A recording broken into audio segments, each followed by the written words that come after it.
무비스님의 법화경 법문 제10강 부처님의 지혜를 갈고 닦는 것 우리 삶의 더위를 이기는 길이다.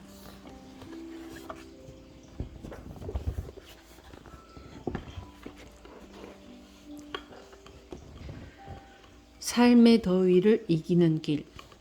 불교에 여러 가지 명목의 기도가 많은데 이렇게 더운 계절에 기도가 많이 겹쳐져 있습니다. 모두들 기도하는데 노고가 많습니다. 옛날 중국 남쪽에서 참선하던 스님이 하도 더워서 선지식 스님한테 가서 물었습니다. 이 더위를 어떻게 하면 피할 수 있습니까? 그러자 선지식 스님은 펄펄 끓는 가마솥을 향해서 들어가 더위를 피하라고 하였습니다. 그 더위는 자연의 더위를 말하기도 하지만 그보다는 우리 인생사에 있어서 고난과 어려움과 사람 관계의 온갖 갈등을 말합니다. 세상은 이렇게 발전했는데도 사람들은 늘 살기 어렵다고 합니다. 왜 그런가요? 인간 세상의 현실은 마치 불이 활활 타오르고 있는 집이라고 해서 불교에서는 화택이라고 표현합니다. 또 괴로움의 바다라고 해서 고해라고도 합니다. 이 어려운 상황들이 우리가 이겨내야 할 삶의 더위입니다.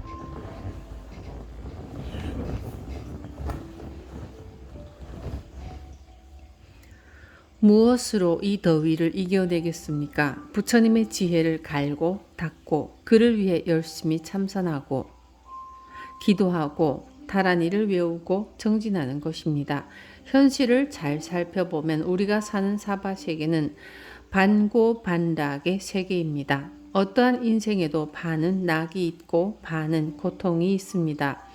지금은 무척 덥지만 얼마 안 있으면 신선한 가을이 돌아옵니다.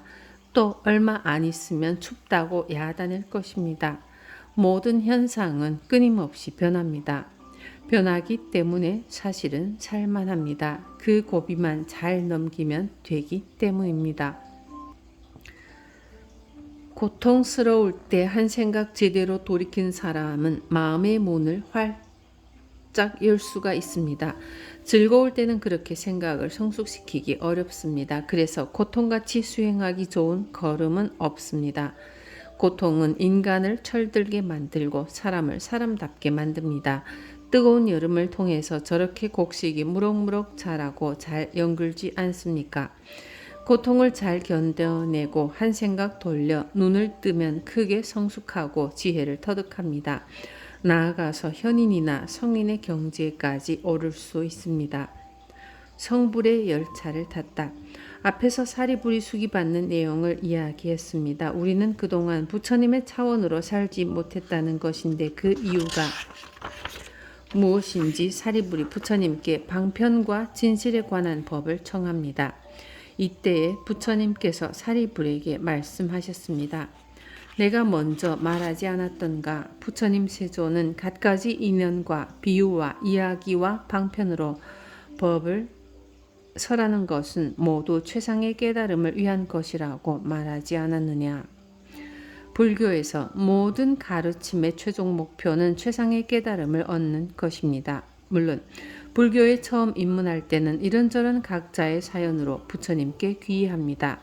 사실 저도 절에 처음 들어올 때 와, 신기하다. 어떻게 이렇게 멋진 말이 있는가. 이거 좀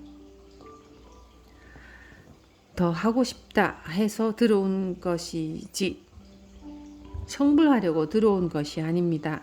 그러나 들어오고 보니 불교의 가르침을 몇 마디 더 공부하려고 했던 처음에 그 꿈은 아주 단순하고 순박한 꿈이었습니다. 나도 모르고 바라지도 않았던 결과로서 성불이라고 하는 엄청난 목표가 주어졌습니다. 그런 결과를 부처님이 한 짐 지워준 것입니다. 그야말로 육조 해능 스님이 나무 한 짐 팔러 갔다가 다이아몬드를 한 짐 지고 온 역사와 같습니다. 불자들도 똑같습니다. 작고 소박한 소원 하나를 빌러 절에 왔지만 알고 보니 우리는 모두 성불을 향해서 가는 열차 티켓을 끊은 것입니다. 열차에 이미 탔고 출발한 열차는 벌써 달리고 있습니다. 내리려야 내릴 수도 없습니다. 아무리 게으름 피워도 소용없습니다. 열심히 기도를 하든 안 하든 참선을 알든 모르든 불교 교양대학을 다녔든 안 다녔든 간에 우리는 이미 성불의 열차를 탔습니다. 이것은 어마어마한 횡재입니다. 세 가지 수레로서 불타는 집에서 벗어나게 하다. 너희들이 좋아하고 가지고 싶어 하던 희유한 장난감이 여기 있는데 너희들이 지금 와서 갖지 아니하면 나중에 반드시 후회하리라. 저렇게 좋은 양이 끄는 수레, 사슴이 끄는 수레, 소가 끄는 수레들이 지금 대문 밖에 있다. 법화경 비유품 19. 우리는 본성이 부처이면서도 그동안 부처의 차원으로 살지 못하고 이런저런 삶의 고통 속에서 살아왔습니다. 지혜 있는 사람은 비유로서 밝힌다 라고 하면서 부처님께서 화택의 비유를 이야기합니다. 이 이야기에서 중요한 것은 화택보다 세 가지 수레와 큰 수레의 이야기입니다. 부처님은 수레를 통해 우리의 고통을 제거해 주려는 것입니다. 불타는 집이라고 한 화택에는 30여 명이나 되는 아이들이 놀고 있습니다. 재미난 놀이에 정신이 팔려있는 아이들에게 불이 났으니 나오라고 하면 말을 안 들을 것이 뻔합니다. 그래서 이 아이들을 어떻게 하면 밖으로 끌어낼 수 있을까 아버지가 궁리를 하다가 아이들이 평소에 장난감을 좋아하니까 갖고 싶어 하던 장난감을 주는 수밖에 없다고 생각했습니다. 화택 속에서 놀고 있던 아이들이 좋아하는 장난감은 신기하게도 요즘 아이들도 좋아하는 자동차입니다. 옛날 자동차는 수레입니다. 아버지가 수레로서 아이들을 유혹합니다. 양이 끄는 수레, 사슴이 끄는 수레, 소가 끄는 수레가 문 밖에 있다. 너희에게 그 수레들을 마음껏 갖고 놀도록 할 것이다. 양이 끄는 수레를 타고 싶은 아이는 양이 끄는 수레를 타고 사슴을 좋아하는 아이는 사슴이 끄는 수레를 타고 소가 끄는 수레를 좋아하는 아이는 소가 끄는 수레를 타게 해주마. 그러니 집 밖으로 나가서 수레들이 있는 대로변으로 가자. 우리가 사는 이 세상은 불타는 집과 같습니다. 부처님은 모든 사람을 나의 아들, 딸이라고 합니다. 그들이 불 속에서 불에 탈 지경에 이르렀는데 그냥 있을 수가 없기 때문에 아이들이 좋아하는 수레 장난감을 주기로 하고 유혹하는 것입니다. 양이 끄는 수레, 사슴이 끄는 수레, 소가 끄는 수레는 삼승을 말합니다. 수레를 갖고 싶어서 아이들이 밖으로 나갑니다. 불타는 집에서는 일단 벗어난 것입니다. 거짓말은 아니다. 아버지가 유혹하여 아이들이 세 가지 수레를 받으려고 화택에서 나왔습니다. 그런데 나와 보니 그 세 가지 수레가 없습니다. 이 세상에서 제일 가는 부자인 아버지는 아이들에게 그 작고 시시한 차를 줄 것이 아니라 세상에서 제일 비싸고 제일 값지고 제일 근사한 차를 한 대씩 주기로 한 것입니다. 그것이 법화경의 표현으로 대백오거입니다. 아주 크고 흰 소가 끄는 수레입니다. 그 소는 다른 소보다 몸이 10배나 크고 기운이 100배나 세며 그 소가 끄는 수레는 어마어마한 보물로서 화려하게 장식되었습니다. 아버지는 화택을 나온 아이들에게 상상도 못하던 화려한 수레를 한 대씩 주면서 이런 말을 합니다. 나는 천하 사람들에게 이런 값지고 화려한 수레를 다 주고도 남는다. 그런데 내 자식에게 왜 값싼 양이 끄는 수레, 사슴이 끄는 수레, 소가 끄는 수레를 주겠느냐? 나는 다만 내 아이들을 유혹하기 위해서 아이들 수준에 맞는 이야기를 해서 아이들을 화택에서 나오게 했을 뿐이다. 정작 내가 주는 것은 그런 시시한 수레가 아니다. 이것이 무슨 말입니까?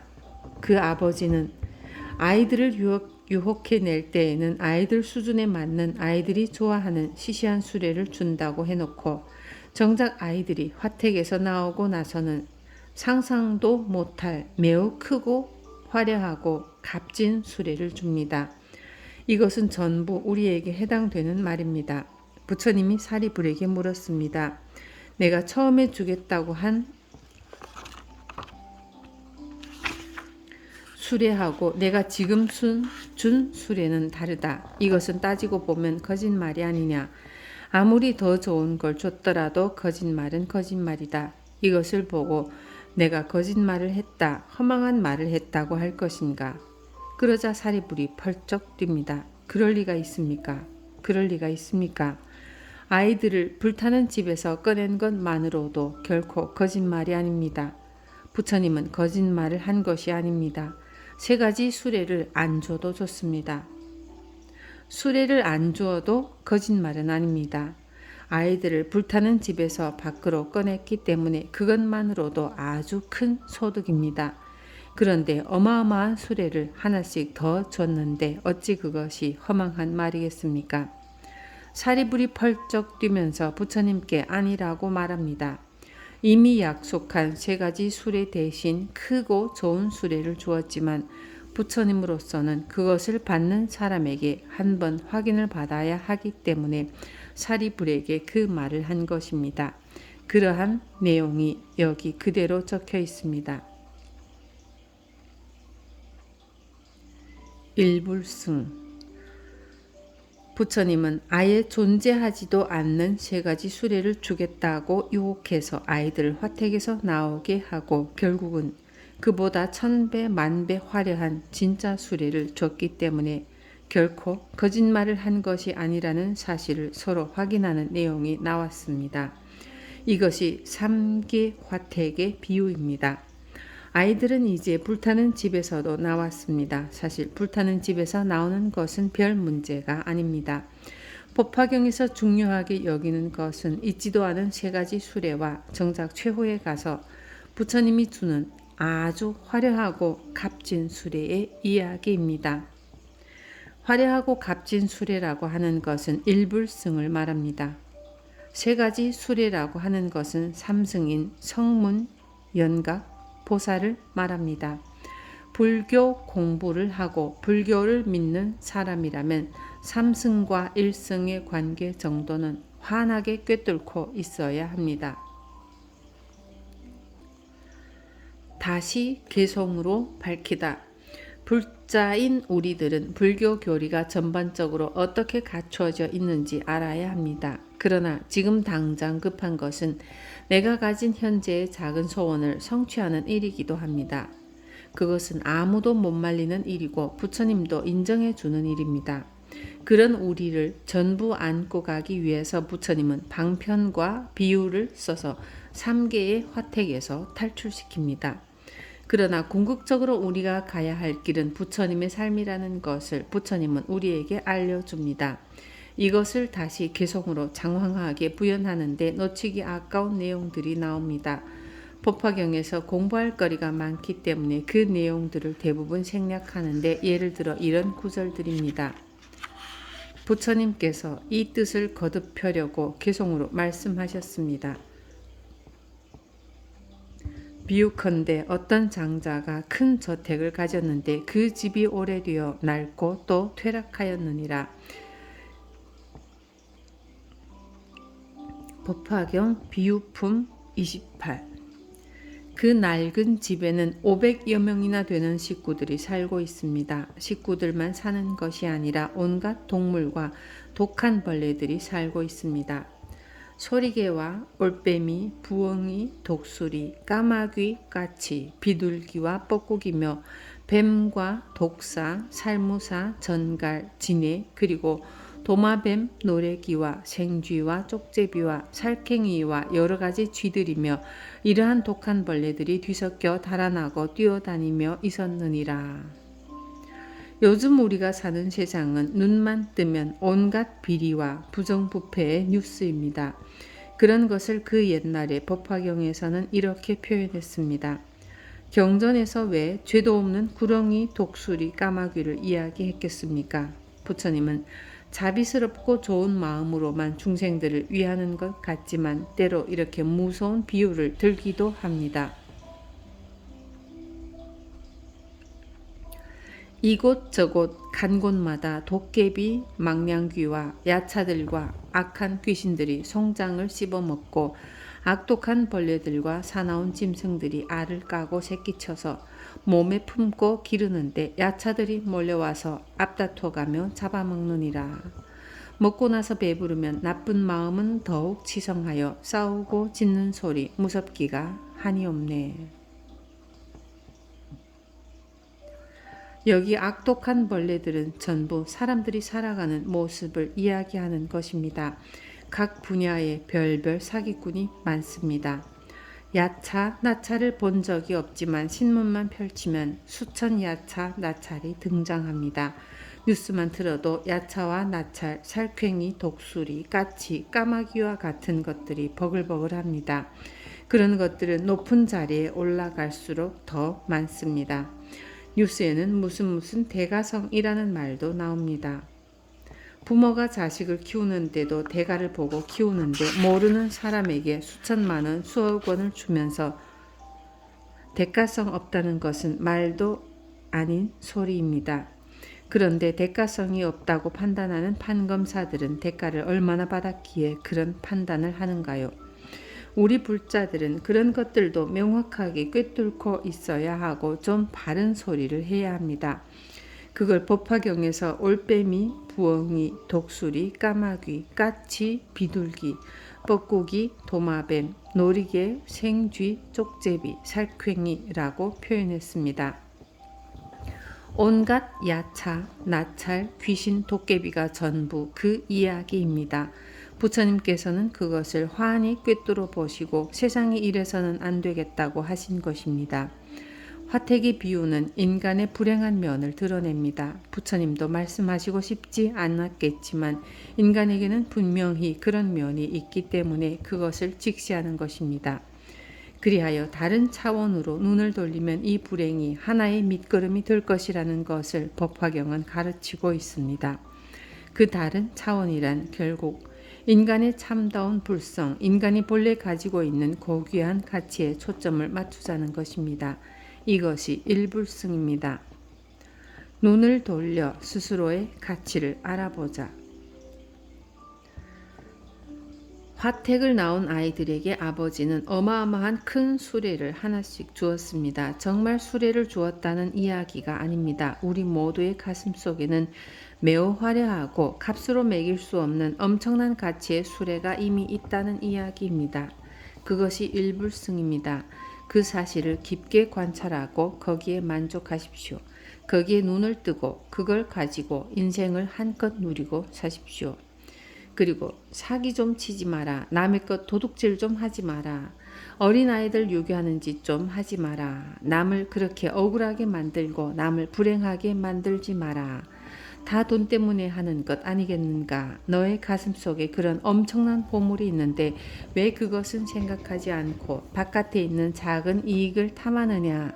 그런 이야기입니다. 부처님은 화택의 비유를 통해 궁극에 가서는 우리 가슴 속에 있는 엄청난 인간 불성으로서의 가치에 눈을 뜨라고 가르칩니다. 법화경의 종지는 일불승의 가치를 깨우쳐 주는 것입니다. 거기에 눈을 뜨면 아무것도 두려울 것이 없고 더 이상 바랄 것도 없습니다. 그보다 더 큰 성공은 없습니다.